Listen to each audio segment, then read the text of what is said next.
بسم اللہ الرحمن الرحیم۔ شروع اللہ کا نام لے کر جو بڑا مہربان نہایت رحم کرنے والا ہے۔ السلام علیکم ورحمۃ اللہ وبرکاتہ۔ سب دوستوں سے گزارش ہے کہ ایک بار درود شریف پڑھ لیں۔ ایک بار درود شریف پڑھنے سے اللہ 10 مرتبہ رحمت فرماتا ہے۔ حضرت عدی بن حاتم رضی اللہ تعالیٰ عنہ سے روایت ہے کہ حضرت صلی اللہ علیہ وآلہ وسلم نے فرمایا، دوزخ کی آگ سے بچو صدقہ دے کر، گویا کھجور کا ایک ٹکڑا ہی کیوں نہ ہو۔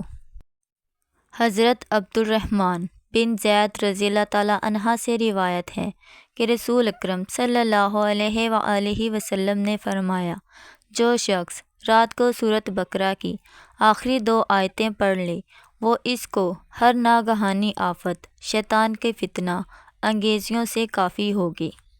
حضرت ابو ہریرہ رضی اللہ تعالیٰ عنہ سے روایت ہے، رسول اکرم صلی اللہ علیہ وآلہ وسلم نے فرمایا، اللہ عز و جل ارشاد فرماتا ہے، ابن آدم نے روزے کے علاوہ ہر عمل اپنے لیے کیا اور روزہ میرے لیے رکھا، اور اس کی خصوصی جزا میں خود دوں گا۔